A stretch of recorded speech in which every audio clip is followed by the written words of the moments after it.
melengkung ya, menghadapi dunia akademik ya, kemudian masuk ke dunia anta beranta ya, dunia yang penuh dengan banyak sekali permainan politik. Nah, itu mengasah dari kemampuan kita semua bagaimana menempatkan diri. Tapi tentu saja yang paling penting yang biasa disampaikan di kampus itu, idealisme kita tetap kita jaga dengan baik ya. Tapi ketika masuk ke realitas empiris, nah dalam tataran praktis ya kadang-kadang kita harus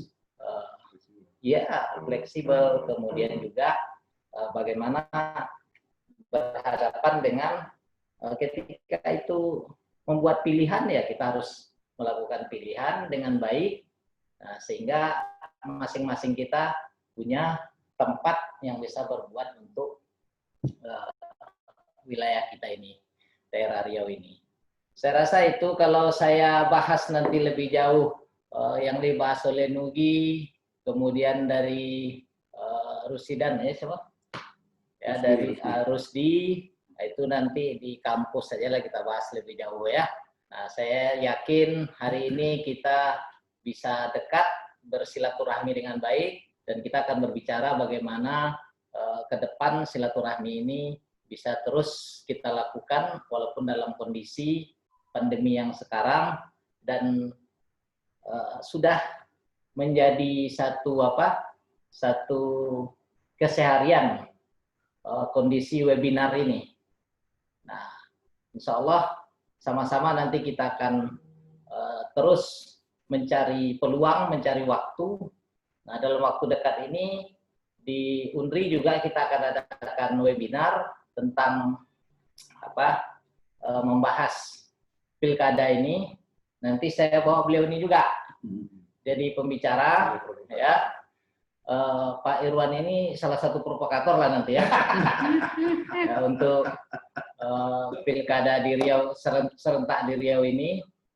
Kita akan undang juga Pak Karni Ilyas, kemudian pakar komunikasi politik Profesor Karim Suryadi, ya nanti ada saya juga. Nah nanti silakan teman-teman bergabung, sekalian promosi lah ya. Nah kita akan bahas lebih jauh, mungkin lebih dalam. Nah, nanti bisa sama-sama berbagi pengalaman. Saya rasa demikian. Terima kasih. Assalamualaikum warahmatullahi wabarakatuh. Waalaikumsalam warahmatullahi wabarakatuh. Ya, terima kasih kepada Bang Bukarbeli. Nah, kemudian dan juga tentu terima kasih kepada para narasumber tadi dan penanggap. Nah, ini ada pertanyaan dari Intan Fatmawati dari Kuancing. Bertanya seperti yang disampaikan para narasumber dan penanggap tadi, bahwa memang kondisi partisipan pada Pilkada Riau 2020 ini kemungkinan besar akan menurun. Nah, yang menjadi pertanyaannya dari Intan Fatmawati, bagaimana kemudian strategi dalam meningkatkan partisipan pemilu di tengah pandemi ini, mengingat kondisi dan kultur yang ada di daerah itu berbeda-beda. Mungkin untuk pertanyaan ini dijawab, kami berikan kesempatan kepada Bang Nugi selaku Komisioner KPU Riau. Nanti dari Bawaslu ataupun para penanggap juga kami persilahkan untuk memberikan tanggapan. Kepada Bang Nugi kami persilahkan. Baik Najib, terima kasih Abang dan Kakak yang sudah menyampaikan responnya. Tentu tidak mungkin saya bahas juga respons semua satu-satu secara ketat. Pertama kepada kakanda kami Bang Iwan Nasir, kami juga mengucapkan terima kasih atas kontribusi dan dorongan serta bantuan Pemda Meranti kepada KPU Kabupaten Kepulauan Meranti selama ini. Berikutnya soal legitimasi, saya sepakat. Inilah tantangan kita bersama dan tugas menaikkan partisipasi pemilih ini kami harap tidak hanya tertumpu pada pundak penyelenggara pemilu, tapi juga kepada seluruh eksponen masyarakat, karena pada hakikatnya pemilihan ini adalah milik kita bersama. Nah, terkait dengan SARA itu, saya berpandangan begini, bahwa irisan calon itu ada beririsan salah satunya dengan aspek sara itu ya. Makanya dalam berbagai macam survei itu sering ditanya agamanya apa, sukunya apa, ormasnya apa, kelaminnya apa, untuk menganalisis soal potensi elektabilitas. Tetapi yang itu tidak pernah menjadi persoalan kalau dalam upaya untuk menyisir dukungan. Yang menjadi persoalan adalah ketika dalam ruang publik itu dinyatakan bahwa suku tertentu, agama tertentu, ras tertentu itu dinyatakan tidak memiliki hak yang sama dengan suku yang lain untuk berkontestasi dalam politik. Nah, itu yang kemudian dibahasakan sebagai ujaran kebencian atau hate speech. Nah, dalam konteks hate speech itu kita memang aturan kita tidak membenarkan. Bahkan itu bisa masuk dalam pidana pemilu dalam undang-undang pemilihan maupun undang-undang pemilu. Tapi kalau Kanda Nasir menyatakan bahwa dalam kontestasi itu pasti menyisir irisan-irisan. Oh, ini saya lebih suka ini itu saya pikir tidak ada persoalan gitu ya. Secara real seperti yang disampaikan oleh Dr. Belly Nasution tadi, Kakanda kita, bahwa di level praktis ada sesuatu yang bersifat fleksibilitas. Nah, soal kemiskinan berhubungan dengan politik uang, saya kira saya ada benarnya juga. Memang dalam beberapa riset banyak yang menyatakan demikian. Nah, justru itulah peran kita semuanya bagaimana memberikan edukasi, dan ini memang pekerjaan panjang, tidak dalam jangka pendek bisa kita selesaikan lebih baik, lebih cepat. Nah, terkait peran KP Mari, saya mau klarifikasi. Tadi itu ada beberapa poin dan juga teman IPRY ya, ada peran sebagai pemantau pemilihan, ada peran sebagai peserta pemilihan, bahkan ada peran sebagai penyelenggara pemilihan dan seterusnya. Nah, tentu saja misalnya teman-teman IPR itu sebagai mahasiswa bisa berperan sebagai pemantau pemilihan, tapi kalau teman-teman yang sudah senior di KP Mari tentu mengambil peran-peran yang bisa lebih strategis daripada itu. Kepada Kakanda Haidir, saya tidak bisa mengomentari banyak hal karena yang disampaikan oleh Kanda Haidir ini sudah sangat reflektif sekali. Kami hanya minta doa dan bimbingan, mudah-mudahan pesan Kanda Haidir soal bagaimana penyelenggara pemilu bisa menjaga asas jujur dan adil itu bisa kami terapkan dalam proses penyelenggaraan pemilihan. Dan catatan Kanda Haidir soal demokrasi prosedural masih menjadi dominasi, tidak demokrasi substansial begitu. Saya tidak menegasikan itu masih menjadi tantangan kita bersama, karena memang apa yang dikatakan oleh Kanda Haidir, miskin nilai, black campaign, rendahnya sportivitas, itu masih bisa kita temukan dalam kehidupan kita. Kepada Kak Ade Hartati, kami terima kasih atas masukannya. Kami tetap selalu berupaya, Kak, bagaimana peran perempuan itu terlibat banyak. Dan alhamdulillah di Provinsi Riau saat ini untuk konteks penyelenggara, Kak, kalau KPU itu lebih kurang ada 10 serikandi di kabupaten kota. Nah, kalau di Bawaslu kayaknya lebih banyak KPU daripada Bawaslu itu, Kak. Itu tanya Bang Rusidi mengapa lebih banyak KPU daripada Bawaslu ya. Dan nanti kayaknya kita bisa buat satu diskusi soal bagaimana peran perempuan dalam konteks pemilihan nanti, Kak, dengan teman-teman komunitas perempuan. Kemudian kepada Kanda Panca, saya hanya ingin menyoroti soal tidak haram pemilihan ditunda, itu ya. Karena Perpu 2 2020 itu memberikan kewenangan kepada KPU untuk menunda pemilihan, tetapi dengan persetujuan. Persetujuan pertama DPR RI dan yang kedua adalah pemerintah. Artinya kalau tidak disetujui oleh pemerintah atau DPR RI atau salah satu daripada keduanya, KPU juga tidak bisa menunda pemilihan begitu. Maka sebenarnya kewenangan itu pun masih tidak mandiri gitu, karena masih bergantung dengan pemerintah dan DPR RI. Selebih-selebihnya itu saya bersepakat dengan Kanda Panca. Kemudian Pak Nurholis dari PPK Kuansing, kalau tidak salah saya jika tidak salah lihat, apakah indikator kesuksesan pemilihan itu hanya dilihat dari partisipasi pemilihan saja? Jawabannya adalah tidak. Partisipasi pemilih itu hanyalah salah satu indikator saja. Dan partisipasi pemilih itu tidak hanya dilihat dari hadir ke TPS.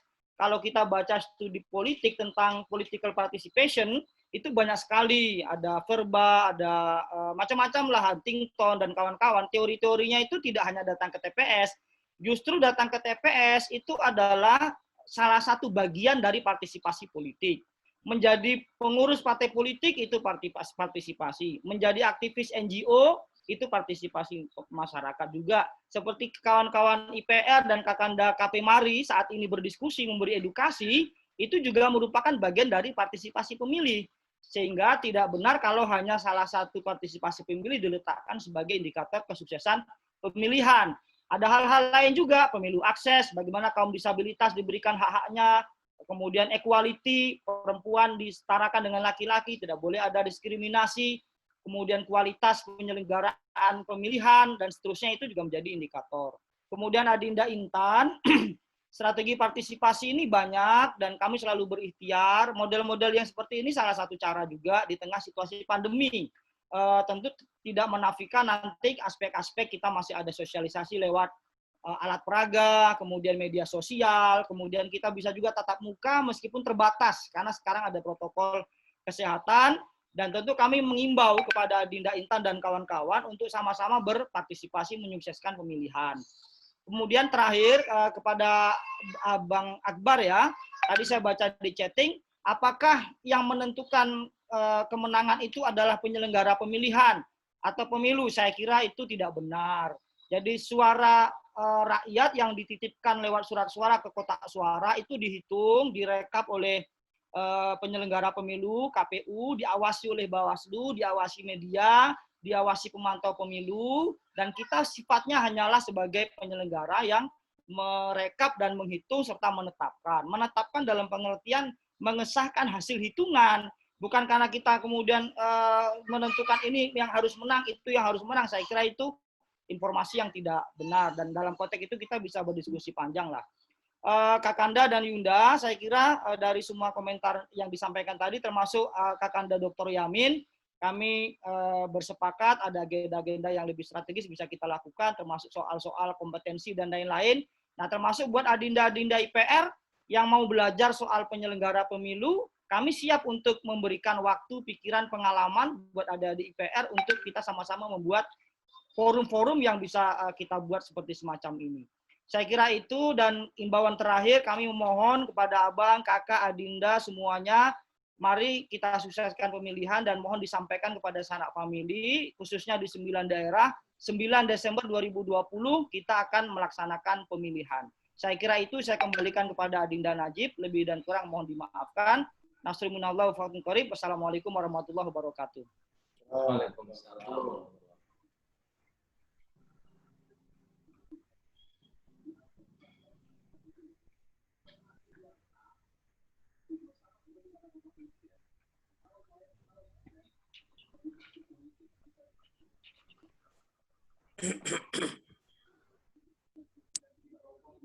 Iya, Najib suaranya masih di mute itu. Moderator. Iya, mohon maaf. Mungkin terima kasih kepada Bang Nugroho atas jawaban dari pertanyaan-pertanyaannya. Nah, mungkin dari Abang Rusidi Rusdan selaku Bawaslu Provinsi Riau, nanti bisa dilanjutkan dari para penanggap. Ya, baik. Terima kasih. Mungkin saya singkat aja ya, bahwa dari beberapa tanggapan dari para senior tadi,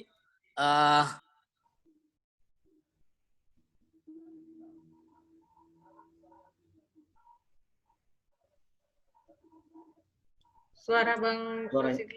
Halo? Ya. Ya. Udah kedengaran? Ya, sudah. Nah, saya ulangi.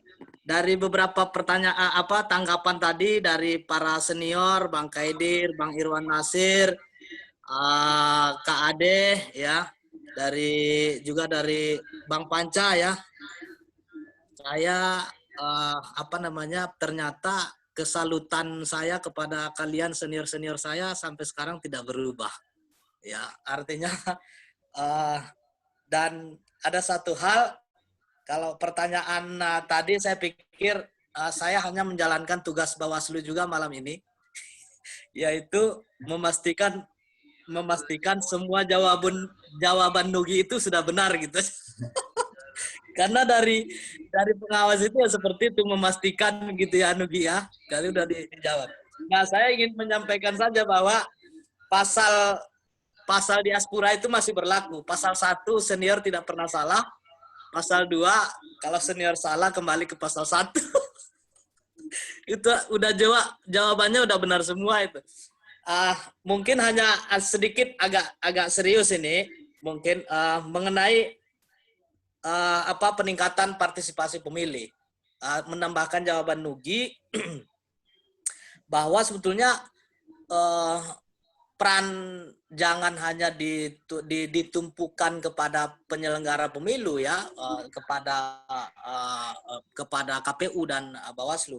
Tapi saya ibaratkan KPU dan Bawaslu ini ibarat sebuah pertunjukan musik begitu.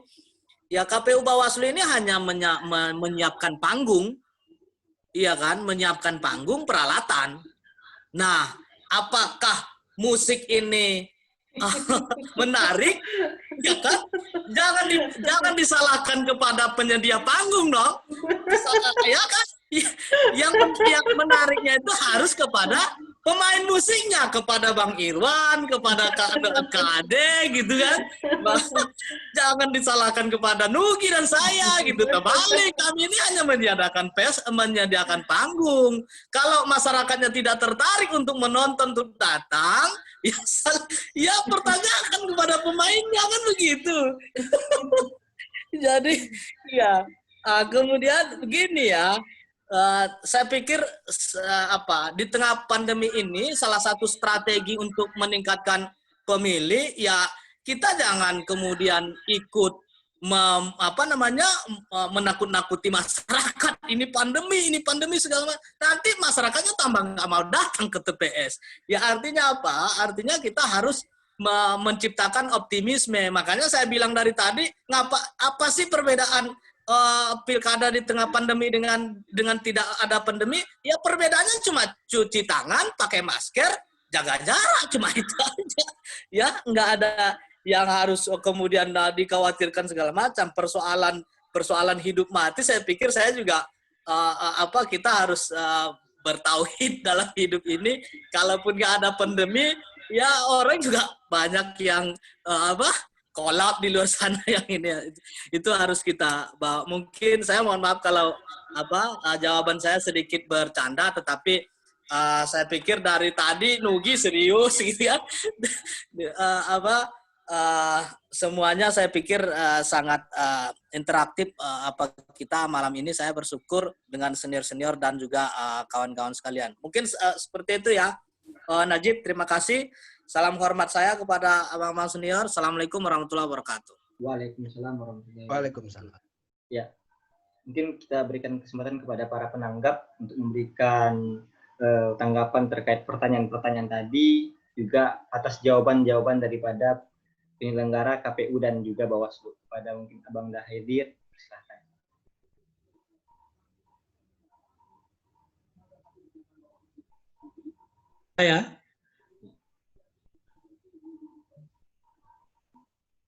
Saya Najib? Ya. Oke. Tadi nggak begitu jelas, sorry. Saya kira tanggapan dari saya udah cukup lah ya, udah panjang lebar. Tadi itu saya hanya ingin bacakan sebaik pantun saja. New normal, eranya panca nih ya. Melawan wabah virus corona. Terima kasih IPR Jogja, di awan kita bersua. Begitu aja lah. Terima kasih. Terima kasih. Ya. Selanjutnya mungkin dari Kak Ade Hartati. Iya, mungkin menanggapi sedikit apa yang disampaikan Intan. Yang terkait partisipasi tadi. Oh, bukan Ya. Intan. Nurholis. Apakah partisipasi yang semakin besar itu menentukan kualitas? Tadi Mas Nugi sudah menjawab bahwa tidak.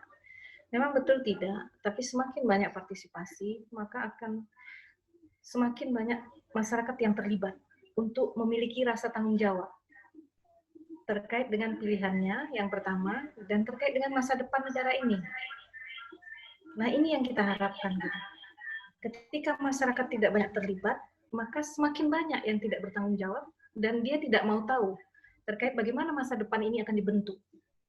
Nah, ini dulu mungkin yang ingin saya sampaikan, bahwa partisipasi itu harus terus ditingkatkan, tidak hanya oleh KPU, tidak hanya oleh Bawaslu, tidak hanya oleh para parpol, para politisi, tapi juga oleh seluruh masyarakat, terutama kalau kaum intelektual. Bagaimana kaum intelektual juga bisa menjadi agen untuk merubah pola pikir masyarakat di akar rumput yang